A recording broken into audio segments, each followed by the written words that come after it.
tapi cara mandinya sebagaimana cara mandi besar, yaitu dari ujung rambut sampai ke ujung kaki, yaitu ghuslul janabah. Ya, dalam ilmu lughat Arabiyah ini sebagai apa? Ya, dia fi mahali hal, ya, sebagai hal keadaannya yang mandi tersebut ghuslul janabah. Setelah mandi selesai, kata Rasul, summa raha. Lalu berangkatlah itu si orang yang tadi sudah mandi, yang tentunya sudah pakai baju, sudah tajamul, sudah berhias, katakanlah menggunakan minyak wangi. Maka annama qarraba badana. Maka annama qarraba badana. Orang yang semacam ini seakan-akan qarraba telah berkurban badana, otak. Ini udah waktu awal. Waman roha, adapun orang yang berangkat menuju ke Jumat, pisa'atis saniyah, pada waktu yang kedua. Waktu 1, 2, 3 sampai 1, 2, 3, 4 ya. 1, 2, 3, 4, 5. Ini nanti ada ya, cara pandang ulama-ulama imam mujtahid. Ya, apakah itu jam, apakah itu hitungan yang mulai dari sebelum tergelincirnya jawal. Nah, kita lihat dulu sekarang batasan-batasan step-stepnya. Jadi kalau tadi yang pertama, setelah dia mandi dengan sebaik-baiknya, sebagaimana layaknya mandi janabah, berarti sekujur badan dia sudah ya basah, terus suci. Kemudian roha, dia menuju pergi pakaan nama qarrabana. Ini berarti waktu awal. Katakanlah ini yang level awal. Summa wa man roha di saat saniyah, siapa yang perginya ya di jam kedua ya. Masih dalam tanda petik jamnya ini perlu ditafsirkan. Di saat saniyah, di jam kedua, pakaan nama qarraba baqarah. Nah, tadi otak, kemudian yang kedua, maka dia seakan-akan dia berkorban baqarah. Sapi ya. Nah. Kemudian wa man raha di saat salisa, maka annama qarraba kabshan aqrana, maka seakan-akan dia ya berkorban dengan seekor gibas, domba jantan yang bertanduk. Domba jantan yang bertanduk. Gibas. Ketiga, lalu keempat, wa man raha di sa'atir rabi'ah, siapa yang menuju di saat yang keempat, maka annama qarraba dajjaj. Seakan-akan dia telah berkorban kepada Allah Subhanahu wa taala pahalanya ya. Sebagaimana orang yang berkorban seakan-akan dajjaj, ayam jago. Ayam jago. Wa man raha di sa'atil khamisah, siapa yang menuju Jumat di saat yang kelima, maka annama qarraba baydatan, maka seakan-akan dia berkorban sebutir telur. Kalau tadi ayamnya sekarang telur. Telur ayam. Telur ayam. Iya, telur ayam. Baydot itu telur ayam. Ada telur. Bukan. Cecek lebih kecil lagi. Baydot itu telur ayam. Fa'idha kharajal imam, lanjutan kata Nabi dalam hadis sahih ini, maka apa? Berarti Nabi cuma menyebut 5 saat. Ya. Di dalam hadis ini saat 1, saat 2, saat 3, saat 4, saat 5, otak, sapi, kibas, ya, ayam, telur. 5 saat. Lalu lanjut baginda Rasul sabdanya, fa'idha kharajal imam, maka apabila si imam keluar, maksudnya keluar ya dari rumahnya menuju ke ya masjid, masuk hadarat al-malaikatu yastami'una dzikr, maka hadirlah malaikat, yang malaikat itu bukan lagi nyatet, tetapi ya malaikat juga malah ikut mustami, mendengarkan khutbah ya. Artinya di sini yang menjadi batasan adalah kalau imam sudah naik mimbar. Imam sudah naik mimbar berarti udah istilah bahasa kita yang kita mafhum, yang kita kenal, yang sudah masyhur. Jadi udah nggak ada lagi namanya pendaftaran, ya. Jadi boro-boro segala yang ya teri kayak ada telur udah ganti bagian. Tiket dapat. Ya, Dapat tiket. nggak ada udah ya. Secara kesahihan sah dia ibadahnya. Ini kan dalam rangka red afdaliyah ya, keutamaan. Ya bukan berarti red kesahihan. Apa namanya, bukan berarti tingkatan kesahihan. Kesahihan mana namanya? Jadi jangankan ketinggalan masalah 1 2 3 4 sampai waktu 5. Ketinggalan 1 rakaat aja masih sah. Dapat asal apa namanya tasawuf akhir juga masih sah. Jadi ini ya apa namanya kategorinya kategori afdaliyah, keutamaan. Sebagai namanya motivasi dari Nabi. Bukan berarti namanya tidak sah, tetap sah masa. Yang datangnya namanya imam udah assalamualaikum warahmatullahi wabarakatuh biasa. Ya, kan? Ya, tetapi kalau memang dia namanya tabalut gitu kan, atau misalkan ya apa namanya dia pura-pura budak. Ya. Dari tadi udah mau dia ada, ya. Utara sama datangnya kalau kira-kira udah rakaat kedua, gitu kan? Ya udah mau salam datang. Nah, jadi kayak orang terawih gitu ya, nungguin tabat. Lalu dari pandangan hadis ini, ulama berbeda-beda pendapat dalam menyikapi tentang memaknai sa'ah. Dalam secara bahasa, as-sa'ah itu jam. Ya. As-sa'ah ya. As-sabi'ah ila rubu'. Ya. Sekarang jam 7 kurang seperempat. Jadi as-sa'ah itu jam. Wa dhahaba asy-Syafi'i rahimahullahu ta'ala wa jama'atun minal ulama'i ila anna hadhihi as-sa'ah hiya sa'atun nahar. Imam Asy-Syafi'i dan ya para jamaah dari kalangan ulama yang lainnya memiliki pandangan tafsiran tentang makna sa'ah tadi, sa'ah 1 2 3 ya. Yaitu adalah sa'atun nahar, yaitu sa'ahnya nahar. Waktunya waktu siang. Ya. Kalau misalnya waktu siang itu start jam 6, katakanlah startnya jam 7. Dan jam 7 ke 8, 8 ke 9, 9 ke 10, 10 ke 11, 11 ke 12. Ya kan 5 saat. Ya, 5 saat. Mulai dari waktu duha awal. Nah, waktu duha awal. Ini pandangan ya Imam Syafi'i dan imam-imam yang lain. Ya, ulama-ulama yang lainnya memaknai saat itu berarti jadi bukan kepada patokan siapa orang yang datang, ya, yang udah datang berapa jumlahnya, enggak, bukan seperti itu dalam pandangan ini. Kalau tadi kan Ibnu Mas'ud kepada porsi jumlah orang yang sudah ada di masjid. Iya, kepada perkepala. Kalau ini patokannya kepada waktu jam. Ya, ini dalam pandangan Imam Asy-Syafi'i dan para fuqaha yang lainnya. Beda pandangan Imam Malik rahimahullah. Wa dhahaba Malikun ila annaha. Imam Malik memiliki pandangan tentang makna sa'ah ini. Annaha ajza'u sa'atin wahidatin qabla zawali wa ba'dah. Bahwa yang dimaksud sa'ah itu adalah ya, waktu 1 jam saja sebelum tergelincirnya matahari. 1 jam sebelum tergelincir berarti jam 11. Ya. Sehingga tadi ini kalau pandangan Imam Malik harus dikompar dengan hadis Ibnu Mas'ud. Gitu. Jadi 1 jam sebelum waktu datangnya waktu. Kalau sekarang itu misalkan apa namanya? Ya jam 12 kurang 20. Ya berarti jam 11 kurang 20. 11 kurang 20 lah itu awal saat. Nah, kalau 1 jam berarti 60 menit. Sehingga kalau kita kalkulasikan secara matematik, berarti durasinya kalau Imam Syafi'i kan tadi 6 jam. Ya, 6 jam kali 60 menit. 5 jam kali 60 menit dari jam 7. Kalau Imam Malik mah 1 jam cuma 60 menit.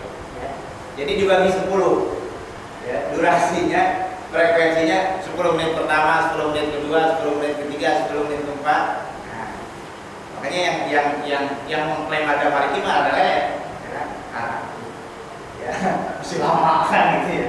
Nah, jadi di situ namanya ya dia apa namanya memiliki pandangan sa'ahnya itu sa'ah 1 jam sebelum zawal. Wa qala qaumun hiya ajza'u sa'atin qabla zawal. Ya, ada lagi satu kaum fuqaha memiliki pandangan dia adalah bagian-bagian waktu sebelum zawal. Ya, termasuk mulai dari awal pagi sama seperti pandangan yang awal. Waqala Ibnu Rusdi, ada imam salah satu fuqaha besar, ya, ahli fikih besar yaitu bernama Imam Ibnu Rusdi berpendapat bahwa wa huwa al-azhar, ya, liwujubi sa'i ba'da zawal. Hadis tersebut yang merupakan pada intinya, ya, penekanan kepada kaum muslimin untuk sa'i. Sa'i itu namanya bergegas, ya, bergegas untuk menuju Jumat ba'da zawal, ya, ba'da zawal. Sebelum namanya, setelah namanya, ya, waktu duha masuk. Belum setelah namanya matahari naik, setelah matahari naik. Sehingga dengan demikian, ya, saat-saat ini yang memiliki perbedaan dari pandangan para fuqaha mujtahid, ya. Kalau kita ambil garis tengahnya, ya, kalau memang kita tidak ada kerjaan, tidak ada aktivitas, tidak sedang dalam rangka dinas, yang tentunya kalau dinas itu, ya, kira-kira biasanya itu kan dikasih berapa, Pak? Ya, jeda waktunya itu kalau hari Jumat. Kalau karyawan sampai jam 11. biasa buat jam 11. Ya. Iya, jam 11. Setengah 12. Setengah 12 ya. Ya. Bagus kalau jam 11 berarti itu termasuk udah bijak. Ya, yang jadi persoalan ya karyawan ya jam 11 sebetulnya dia keluar, tapi dia malah keluar dulu kan. Ya kan? Makan dulu, ya. Ngopi dulu. Nah, itu kesempatannya setengah jam itu. Nah, gitu ya. Jadi tidak mengambil kesempatan yang mulia, yang sangat-sangat berharga, sangat-sangat berharga.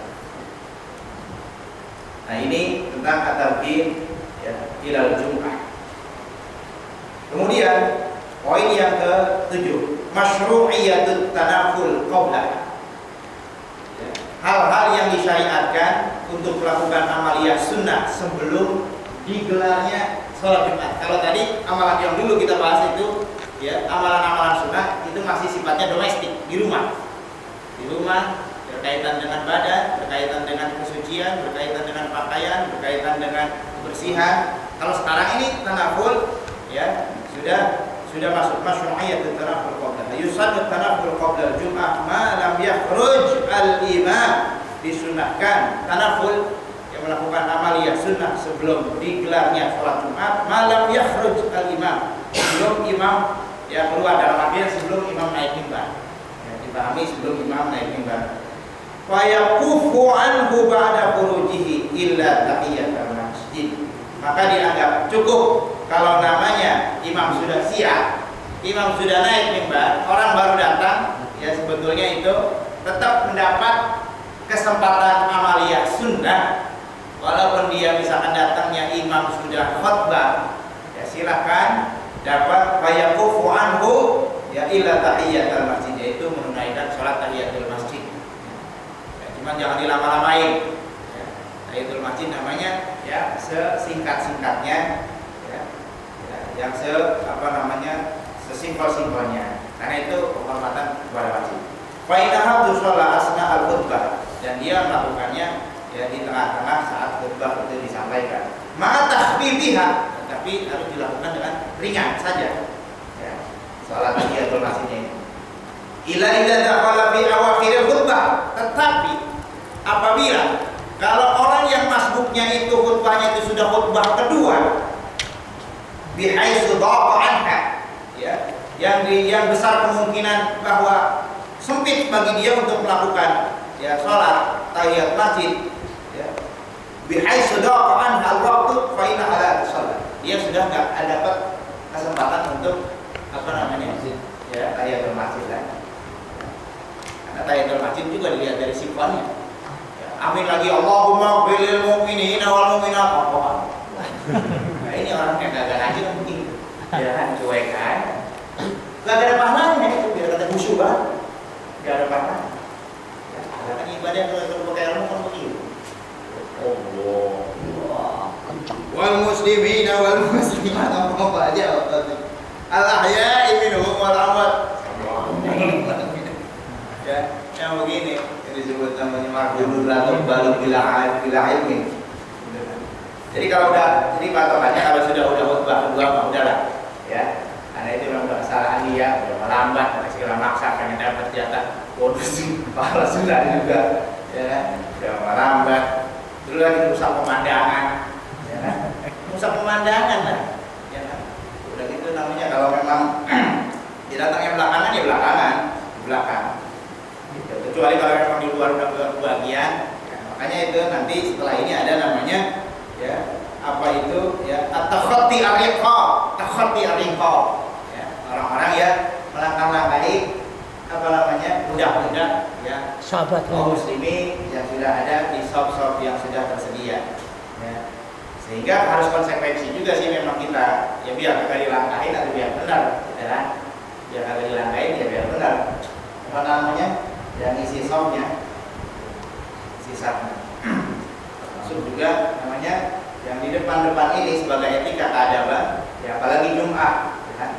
Apalagi Jumat dalam beberapa kitab termasuk ya orang kalau misalkan bapak datang duluan di pojokan itu bapak keluar ada yang nempatin haram ya kan tanpa seizin bapak karena ini makom dia makom bapak datang duluan apalagi ya sehingga di situ untuk tidak sampai membuat orang dosa gara-gara kita harus kita taruh tanda ya apa sejadah apa sorban bahwa ini adalah sudah ada yang punya gitu Pak. Dan ini kalau ditempatin ya ini haram kita taruh di situ. Saya malah waktu dari saya. Iya begitu. Karena kan tadi sudah ada apa namanya al-fatal malaik.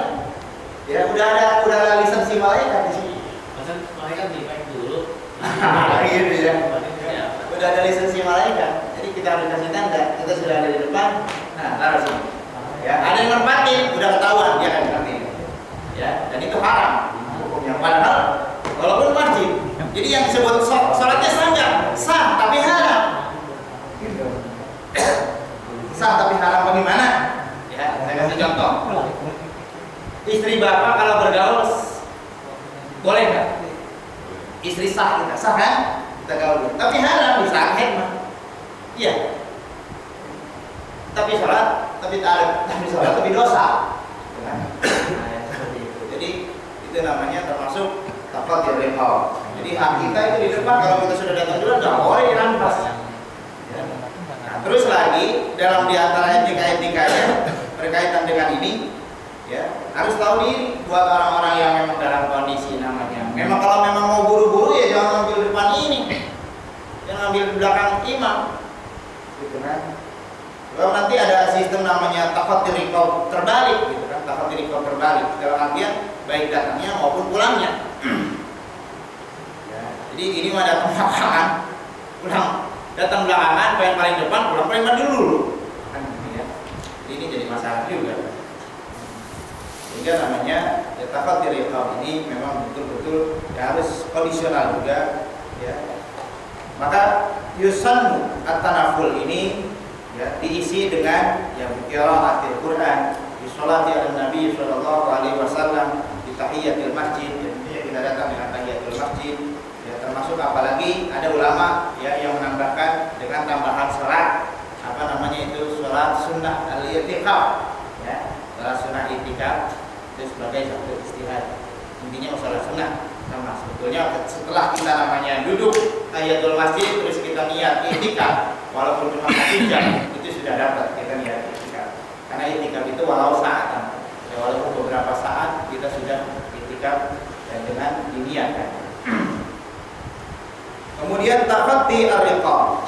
Hakka at-Tirmidzi an ahli al-ilmi annahum karihu taqatti ar-riqab yawm al-jum'ah wa shaddadu fi dhalika. Wa an Abdullah bin Mushrin radhiyallahu anhu qala ja'a rajulun yataqatta ar-riqab an-nas yawm al-jum'ah wan nabiyyu yakhutub wa qala lahu Rasulullah ijlis wa qad adaita wa anaita.